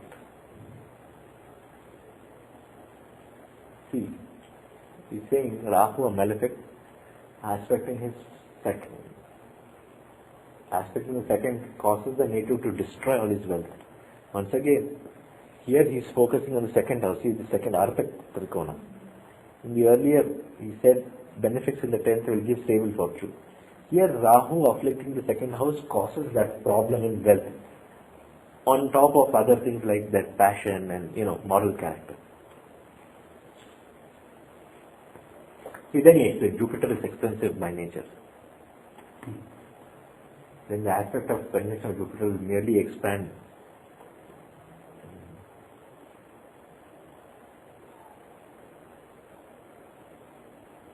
Okay? See, Jupiter is expansive by nature, and hence it is applicable. Okay? This is the principle behind the negative Jupiter, which gives diseases like cancer where the cell growth is uncontrolled. Rahu, on the other hand, is diabolical and shows expenditure on low-class women, prostitutes, etc., leading to poverty and grave.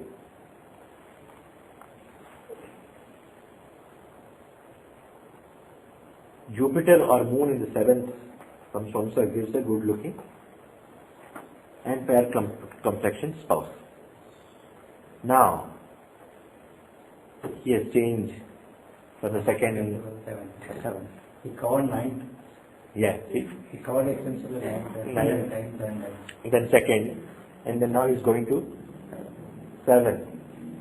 Now, what did I tell you about the 7th house in Navamsha? Spouse. So planets there will represent the spouse. We'll also have a say on how your spouse will look also. So Jupiter and Moon will show the fair or good looking. Benefics will show good. Malefics may not show good. Mercury shows very beautiful and very young looking. Venus, very attractive. Venus will give attraction. Mercury will give beauty. Mercury provides a symmetry. Mercury is very symmetrical. Balanced. Good figure. All this will be shown by Mercury.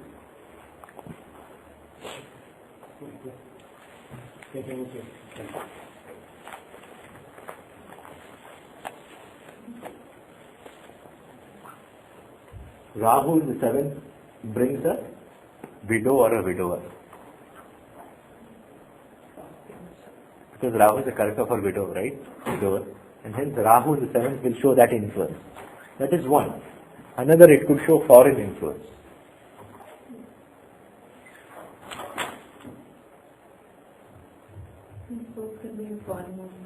Foreigner, or will have Rahu in characteristics. So, like he may have a strong, but other factors, you have to see all other factors, the UL and all that to see whether, if the person and the person who is going to marry the native, is he going to be a widower or not? Widow/widower. Saturn in the 7th brings an older than normally expected person in marriage, or the spouse would be religious or ritualistic or of poor health. All are significators of Saturn. In one case, I had Saturn and Mercury in the 7th. Okay. Mercury is young. So the person was younger too. So Mercury dominated. The spouse was younger to him by 7 years. 3-4 years is normal.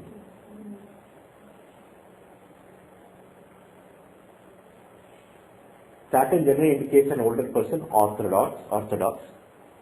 But what the funniest part is, no. Going back to the other chart where the native had Navamsha, Saturn and Mercury in the 7th. In the spouse's chart was Leo Lagna with Saturn and Lagna. So Saturn predominated the characteristics, where Mercury took care of the physical and the age difference and all that. Okay. Saturn generally indicates indicates an older person, orthodox to the extent of being dogmatic, follower of rituals, and more one who is ailing. All of these are indicated by Saturn. Mercury indicates a younger spouse. Customs vary both with time and across culture. Generally, Saturn is opposite to rituals. Saturn is in 9th. Saturn is in the 9th and in a very bad state, then such a person is. But otherwise, Saturn is a strict traditionalist. I was talking about the story about the senior guru. Strict traditional. No, like he's one of the strict grandfathers. He'll make you sit and do Gayatri Japa, make him do your Hatha Yoga. No excuses.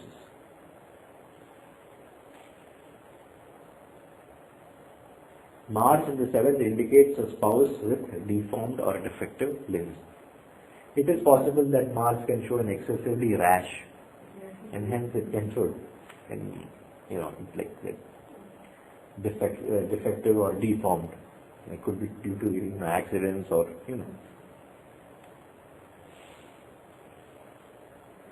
The Sun in the 7th shows the spouse is favored and protected by the family.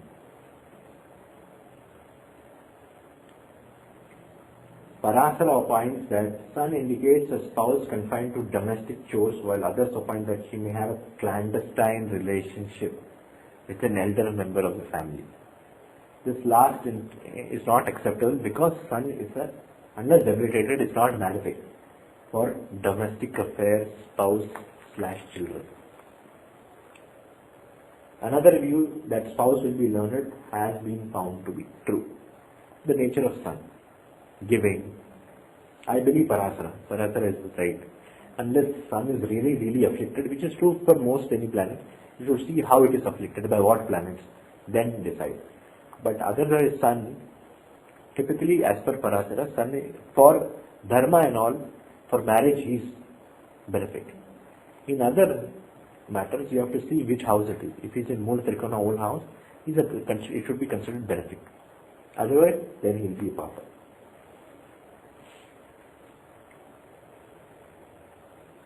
Mercury in the 7th indicates a talented spouse conversant in fine arts, like dancing.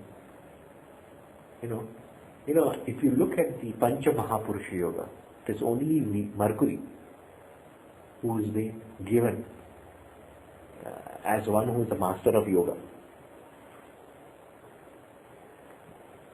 No, not yoga. I mean dancing and all arts. Yeah, arts, interested in arts and dancing. And who has been said that he will be good looking. None of the Pancha, not even Mallavya Mahapurusha, which is ruled by Venus, has that quality. Mercury indicates that beauty.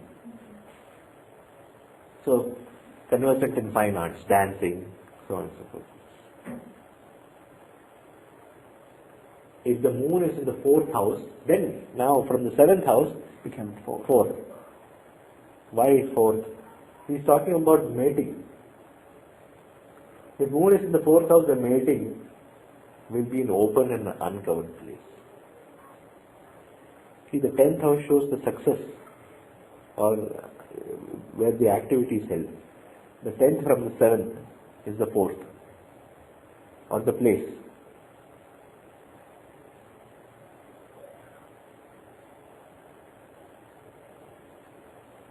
Sun indicates garden, Mars, walls or other such obstructions, Mercury, a park or a playground, Jupiter, a temple, Venus shows a bathroom or a bedroom, Saturn and Rahu indicates a tavern or some dirty place.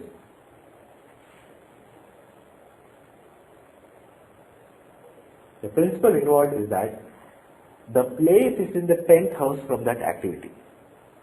Okay?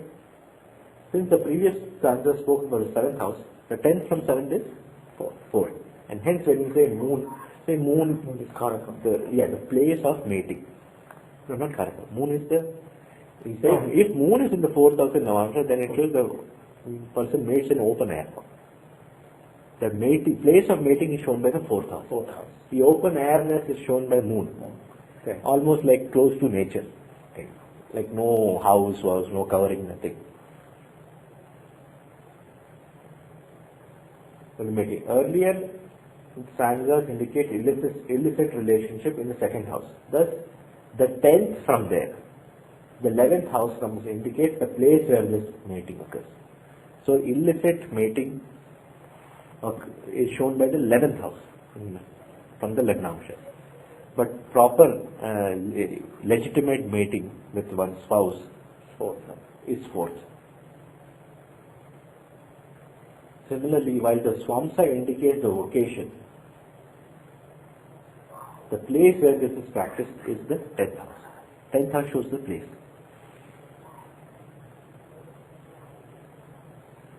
Malefics, now then he goes into 3rd house. Malefics in the 3rd indicate courage and valor. That is everything, that is common knowledge.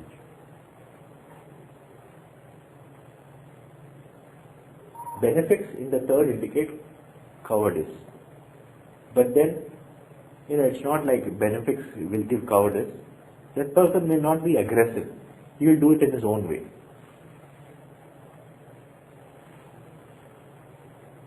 Then malefics in the 3rd and 6th makes one a good farmer and one living through agriculture. A good farmer is because you need a lot of hard work to do that way. So that is, and farming was one of the most ancient of professions, and hence he has been touched upon. And right now, in the modern sense, you may use it for any other.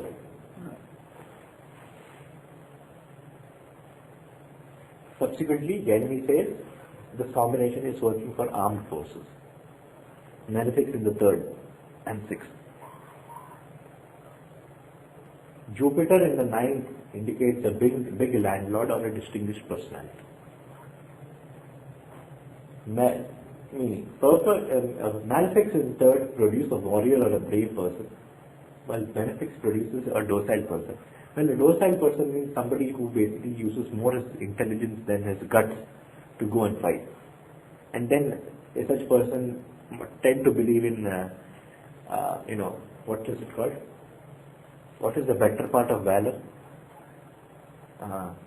Running away is better part of valor. I forget the actual word. And so they'll say that, maybe it's not a good time to do it right now. We'll do it diplomatically. That is what benefic means, in a very subtle way.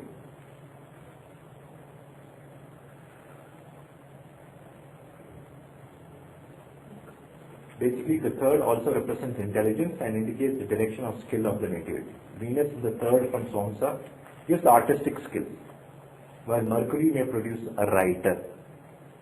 Mars will make one capable of carrying firearms and weapons. In this manner, they also indicate brave or otherwise brave person. So you see how he has taken the third house and shows it is through the effort of hands, the skills that the planets in third house will influence the native. So Venus will give artistic, like to paint and brush. The third house also plays an important role. Whereas if you make it Mars or Sun, such person will tend to use firearm. Mercury produces pen, a writer.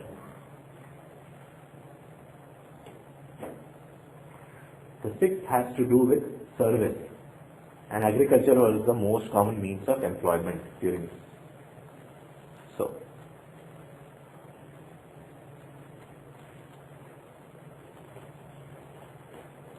how long do we go?